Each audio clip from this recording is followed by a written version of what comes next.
అమ్మా కుంతి, అమ్మా కుంతి, పెళ్లి ఖాయం చేసుకొచ్చేసాను. ఓర్ నాయనే నా బాబే ఎంత శుభవార్త చెప్పావురా. ఎన్నావంటే అమ్మాయి? ఓరి నాయనాయ్, ఓరి బాబాయ్, ఓలమ్మాయ్, ఓరన్నాయ్. నాకు కూడా సిగ్గేస్తుంది బాబాయ్. గోకేవలే వీపు. అమ్మా శుభలేఖలెన్ని? ఓ 1,00,000 కొట్టిద్దామా? నువ్వు మరీనరా లక్షెందుకు? 500 అయితే మన వాళ్ళందరికీ తిప్పి తిప్పి కొట్టచ్చు. రాసావులే రామకోటి.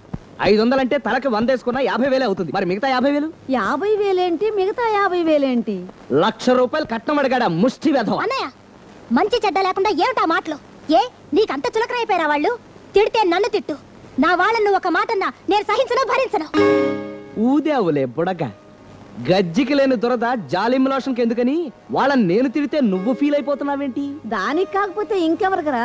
ఇంతకీ పెళ్లి కొడుకు ఎవరు? పెళ్లి కొడుకు ఎవరా? రాజకీయం అంతా విని రాజీవ్ గాంధీ ఎవరని అడిగిందంట నీలాంటిదే. ఇంకెవరు? మనమే. నా పెళ్లికి నేను పెళ్లి కొడుకు నవ్వడం చీచియా? నీ పెళ్ళా? ఏడ్చినట్టుంది. ఇంట్లో మామిడికాయలు కొరకాల్సిన ఆడపిల్లను పెట్టుకుని నీకు ఆవిడ కావాల్సి వచ్చిందా? చూసేవాళ్ళు మొక్క మీద ఉమ్మేరు. జేబులో జేబురు మళ్ళా పెట్టుకుంటాగా తీసి తుడుచుకుంటా. అంతేగాని నా పెళ్లి మాత్రం చెయ్యవు. నీ పెళ్లి చేయడానికేగా నేను ఈ పెళ్లి చేసుకునేది. ఏమిటయ్యా ఇది? నా పెళ్లి శుభలేఖ. శుభలేఖ? ఇదేమిటయ్యా బాబు, ఇదేదో గోదావరి ఎక్స్ప్రెస్ కి గూడ్స్ పని తగిలించినట్టు ఇంత పొడవు ఉంది. బంధుమిత్రుల అభినందనలతో కట్న కానుకలు చదివించుకోలేని వెధవల్ని ఏరి పారయ్యగా మిగిలిన వాళ్ళు వీళ్ళు. వీళ్ళకు కూడా చదివించుకునే అవకాశం ఇవ్వకపోతే ఏడుస్తారని వేశా. ఏడ్చేవాళ్ళలో ముందు నా పేరేసేమిటయ్యా? ఎక్కువ ఫీల్ అయ్యేది మీరే కదా. ఇదిగో బాబాయ్ గారు, ఈ వయసులో మీరు బజార్కి వెళ్ళి గిఫ్ట్లు అవి కొని తేలేరు కానీ మీరు చదివించేదేదో క్యాష్ రూపంలో చదివించేయండి, నేనేమీ అనుకోను. పిన్ని గారు, ఆవిడెందుకు? ఆవిడకు కూడా చదివించే అవకాశం ఇద్దామని. తీసుకోండి. మనిషి మనిషికి ఇవ్వక్కర్లేదు, ఇంటికి ఒకటి ఇచ్చే చాలు. ఊపావులే జంట. మీనింగ్లెస్ గా మాట్లాడద్దు. ఒకే టికెట్ మీద ఇంటిల పాది ప్రయాణం చేస్తే మీరు ఊరుకుంటారా? ఎందుకు ఊరుకుంటాం? అందుకే మరి పిన్ని గారు, బాబాయ్ గారు ఎక్కువ చదివిస్తారో మీరు ఎక్కువ చదివిస్తారో ఈ దెబ్బతో తేలిపోవాలంతే. ఎంత పొడుగుందేంటి? నా పెళ్లి శుభలేఖ. మీరు మా బంధువులు అంట కదా. నాకీ దగ్గరలో బంధువులు ఎవరు లేరే. దూర బంధువులు ఎవరో దగ్గరలో ఉండరు. మా అమ్మ చెప్పింది. ఇంతకాలం మనకు రాకపోకలు లేకపోయినా సరిపెట్టుకున్నాం, ఈ పెళ్లికి గనక రాకపోతే తెగదెంపులే అని. సరే వస్తా. వస్తావు సరే, ఏం తెస్తావని? స్టీల్ కంచాలు, గోడ గడియారాలు ఇలాంటివి మాత్రం తేవద్దు. ఆ ఇచ్చేదేదో క్యాష్ రూపంలో తేవా బాబు. తెస్తావు సరే, అర్ధ 116లు, పావు 116లతో వస్తావేమో, పరువు పోతుంది. అందరూ మినిమం 116 చదివిస్తున్నారు. ఆపు ఆపు ఆపు, తప్పుకో. పోయిందెవరు? మా నాన్నగారండి. ఆయనకి అప్పుడే 100 ఏళ్ళు నిండిపోయాయా? కాదండి, 102. అయ్యో భగవంతుడా, ఇంత చిన్న వయసులో ఆయన తీసుకెళ్లిపోయావా?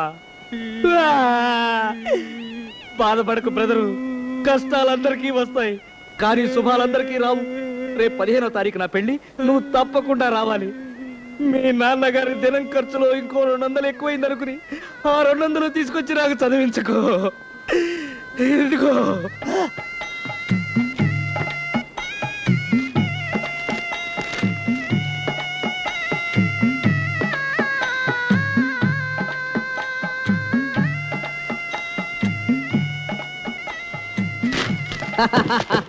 అమ్మయ్యా, ఇంక పోనీ. ఎక్కడికి శ్మశాలు అనక? అక్కడెవరున్నారు? మీరు ఎక్కువ వదలకపోతే నాలుంటాను. అదేంట్రా? లేకపోతే వాటియార్ 1 వీక్ అయింది నా రెస్ ఎక్కి. ఇంక నన్ను తొక్కలేను. నన్ను ఇడిచిపెట్టేసి నాది నాకు కొట్టేయండి. సరే తీసుకో. ఇదేంటి తెగ తిప్పి తిప్పి ఇది ఎట్టేసినా రేటు చేతిలో? నువ్వు కూడా తప్పకుండా పెళ్లికి రావాలరా. మరి డబ్బులు మర్చిపోకు. 116లు.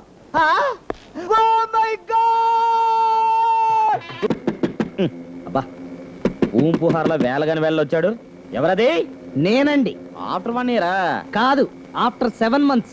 5 months గడిచిపోయాయి కదా. అబ్బా, గర్భాధానం గడికి గడేసుకునే టైంలో నా గడియ దించబెట్టయ్యా. పాతేవలే బొంగు. గర్భాధానమా గోదానమా నాకేం పట్టాలి? రాజయోగం కదా. ఏది ఎక్కడ పట్టింది రాజయోగం? కనీసం శోభన యోగం కూడా పట్టలేదే. పుంపుహార్ ఏంటి? శోభనం జరగలేదా? అందుకే నీ రాజయోగం పుంపుహార్ అయిపోయింది. అదేంటి? ఆ అమ్మాయిని పెళ్లి చేసుకున్న మగాడికి తక్షణం ఆగిపో. పెళ్లి చేసుకున్నా అన్న తర్వాత ఏమన్నా? మగాడు అన్నావు. పెళ్ళే శోభనం జరగకపోతే నువ్వు మొగుడు అవుతావు కానీ మగాడు ఎలా అవుతావు? కడిగావులే చెప్ప. మళ్ళీ ఇదేం ఫిట్టింగు? పుంపుహార్ ఫిట్టింగ్. ఇదెక్కడి పుంపుహార్ రా బాబు. డబ్బిస్తే గానీ శోభనం చేయనంటాడు వాడు. శోభనం జరిగితే గానీ లక్కరాదంటావు నువ్వు. పోనీ నువ్వు రికమెండ్ చేయకూడదు? ఏ ఉద్యోగానికన్నా అయితే కుర్రాడు బుద్ధిమంతుడు బాగా పనిచేస్తాడని చెప్పొచ్చు. శోభనానికి ఏమని చెప్పి రికమెండ్ చేయమంటావయ్యా? అదే చెప్పు. ఉప్పులో చాపెట్టి కొడతారు. మరి ఇప్పుడు ఎలాగయ్యా బాబు? మాయల పకీరు ప్రాణం చిలకలో పెట్టట్టు నా రాజయోగం పట్టుకెళ్ళి అక్కడ పెట్టావు. పోనీ మారు వేషంలో వెళ్ళి రేపు చేసుకోవచ్చా? ఎల్లుండి కూడా చేసుకోవచ్చు. నువ్వు ఎప్పుడు చేసావు, ఏం చేసావు అన్నది కాదు, బ్లడ్ పూంపు హరవటం ముఖ్యం. అయితే ఎల్లుండి దాకా ఆగను, రేపే చేస్తా. టాటా బిర్లా.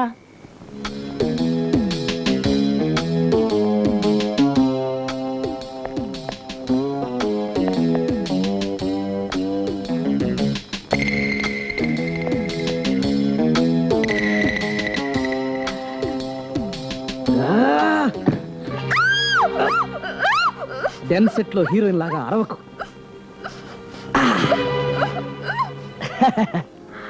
శ్రీవారు మీరా? నేనే. కొంచెం ఆగు, ముక్కు దగ్గర పెడతా. ఏమిటి? మత్తులో ముంచిన గుడ్డ. ఏదది? ఎక్కడ పెట్టాను? అది ఇప్పుడు దేనికండి? నీకు మత్తిచ్చి నిన్ను రేప్ చేయడానికి. ఏమిటో హ్యాపీగా పాలు తాగి ఫస్ట్ నైట్ చేసుకోవాల్సిన కొత్త జంటకి రేపులు ఇవాళలు చేసుకోవాల్సిన కర్మ పట్టింది. దీనికి అంతటికి కారణం మీ బాబే. వాడి సంగతి నేను కింగ్ అయ్యాక తేల్చేస్తాను. ముందు నీ సంగతి చూసేస్తాను. ఎవడు వాడు? నువ్వా? లచ్చట్టుకుని లచ్చనంగా ఈది గుమ్మంలోంచి రావాల్సింది పోయి దొంగలాగా దొడ్డు గుమ్మంలోంచి వచ్చేస్తావా? నవిలావులే చొట్ట. తెలిసి తెలియకుండా మాట్లాడుకో. నేనేం గుమ్మలోంచి రాలేదు, గోడ దూకొచ్చాను. తిన్నావులే గ్రాస్. ఎదవేస్తాలు వేసేవంటే నిన్ను కైమా చేసేసి చేయగలను. నా కూతురు ఈడో అయినా పర్లేదు. విన్నావా భార్యమణి? మీ నాన్న ఎంత నీచ నికృష్ట దుష్ట దుర్మార్గుడో. కన్న కూతురు వీడో అయినా పర్వాలేదనుకునే వీడు నీకు తండ్రా? కాదు, చస్తే కాదు. రా, నాతో రా, పొద్దున్నే పంపించేస్తాను. విన్నావా బేబీ? నిన్ను జీవితాంతం పోషిస్తానడం లేదు, ఈ నైట్కి తీసుకెళ్లి పొద్దు చంపేస్తానంటున్నాడు. ఈ నీ మొగుడా? కాదు, చస్తే కాదు. అయ్యా 600 ఆయన నా భర్త కాదు, లచ్చ అయితేనే నీ భర్త. ఏమిటి మామయ్య నువ్వు ఎప్పుడు చూసినా డబ్బు డబ్బు అంటావు. ఇప్పుడు మనకి ఏం తక్కువని? ఏం చేసుకుంటావు డబ్బు అంతా మనం? అందుకని నేను చెప్పేది ఏంటంటే, నా లచ్చ నాకు ఇచ్చేయి. ఆ ఒక్కటే అడక్కు. సరే. అలా అన్నావు, బాగుంది. చూడు, నీ కూతురు శోభనం లేక గంట గంటకి ఎలా చిక్కిపోతుందో. నా కోసం కాకపోయినా నీ కూతురు కోసమైనా ఆ శోభనం ముచ్చటేదో జరిపించేసి. ఆ ఒక్కటి అడక్కు. అనుకున్నా నువ్వు అంటావని. నువ్వు ముత్యాల ముగ్గు విలనికి ఎక్కువ, గ్యాంగ్ లీడర్ విలనికి తక్కువ కదా. అది తెలుసుకుని నువ్వు మసులుకుంటే ఓటర్ లిస్ట్ లో నీ పేరు ఉంటది, లేకపోతే రేషన్ కార్డు కూడా రద్దు అయిపోద్ది. నాన్న, డబ్బు కోసం మమ్మల్ని ఇద్దరిని వేరు చేస్తావా? ఒక్కసారిగా 1,00,000 రూపాయలు తెమ్మంటే ఆయన ఎక్కడి నుంచి తెస్తారు? అయితే అంత సొమ్ము ఒక్కసారి ఇచ్చుకోలేకపోతే 4 దఫాలుగా నాకు 4 పాతికలు ఇమ్మను. కాకపోతే ఒకటి వడ్డీయేగా కొడతా. చెప్పుచ్చు కొడతాను. చెప్పింది పూర్తిగా వింటున్నాను, చెప్పు. మొదటి 25,000 ఇస్తే గుమ్మంలో అడిగట్టొచ్చు. రెండో 25,000 ఇస్తే అమ్మాయి చేత్తో కూడు తినొచ్చు. మూడో 25,000 ఇస్తే ఆ అమ్మాయి ఒంటి మీద చెయ్యొచ్చు. చివరి ఆఖరి 25,000 పేమెంట్ ఇచ్చేస్తే కార్యం చేసేసుకోవచ్చు. అయితే ఓ పని చేద్దాం, ముందు శివరాఖరి పేమెంట్ ఇచ్చేస్తాను, ఆ కార్యం జరిపించేసి. అయితే ఓ పని చేద్దాం, 4వ వాయిదా 1,00,000 చేద్దాం, ఆ మొదటి 3 రద్దు చేద్దాం.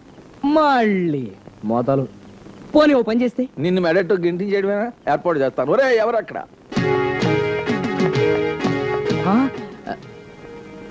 మెడబెట్టి బయటికి కంటిస్తే నలుగురు 4 రకాలుగా అనుకుంటారు. చేత నేనే అల్లు టైప్ లో స్టైల్ గా బయటికి వెళ్ళిపోతాను. నువ్వు సైలెంట్ గా ఉంటా. ఏమాయ్ వెళ్ళొస్తానాయ్? వెళ్ళొస్తాను మామయ్య గారు. ఇదిగో మీ అమ్మాయి గారిని పువ్వులా చూసుకోండి. మామయ్య గారు ఆరోగ్యం జాగ్రత్త. కోడలేదమ్మా అని నలుగురు అడిగితే ఏం సమాధానం చెప్పమంటావురా? Very simple. చెల్లెలికి పెళ్లి చేయకుండా తను పెళ్లి చేసుకున్నాడని లోకమంతా కొక్కురక్కో అంటుందని, ఎలాగైనా సరే చెల్లి పెళ్లి చేసి గాని తన పెళ్ళాన్ని తెచ్చుకొని నా కొడుకు శపథం చేశాడని చెప్పు. నువ్వు నాకు పెళ్లి చేయడం అంటే అది జరిగేది నా 20వ ఏట కాదు 60వ ఏట. అప్పుడు నేను వెళ్ళేది కాపురానికి కాదు, కాటికి. అందుకే నిన్ను నమ్ముకోకుండా ఆ బాచిగాడిని నమ్ముకున్నాను. బాచిగాడా? నా కటింగ్ చేసే బార్బర్ గడా? వాడే. మొన్న నీ మెడంచి కటింగ్ కొడుతున్నంతసేపు నా కన్ను కొడుతూనే ఉన్నాడు. వాడితో ఫ్లాగ్ ఎత్తేస్తా గానీ నా పెళ్లి సంగతి మర్చిపోయి ముందు నీ పెళ్లి బాకీల గురించి ఆలోచించు. మొత్తం అప్పులంతా కట్టకట్టుకొచ్చి బయట కాచు కూర్చున్నారు. అయ్యయ్యో, వాళ్ళకి ఏం సమాధానం చెప్తావురా? Very simple. న్యాయంగా అయితే నిన్ను సుఖీ భవ అని దీవించాలి. కానీ అప్పు అడ్డు తగులుతోంది. మా అప్పులు తీర్చకుండానే సుఖంగా ఉండమని దీవించడానికి వేదాలు అడ్డుపడుతున్నాయి. పెట్టావులే తద్దినం.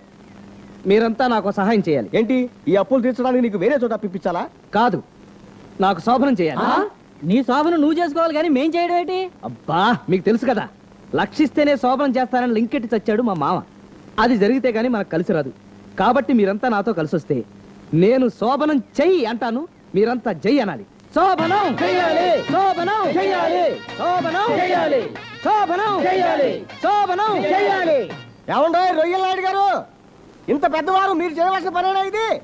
కూతురికి పెళ్లి చేసి అల్లుడిని బయటకు గంటేస్తే వేదాలు ఒప్పుకో. అదేదో అమ్మాయి గారిని కూడా బయటకు గంటేస్తే వాళ్ళ తంటలేదు, వాళ్ళు పడతారు కదా. ఒకసారి తలుపు తీయండి, కొంచెం మంచి చెడు మాట్లాడాలి. తిన్నావులే పప్పు, అలా పిలిచేవాడు రాడు.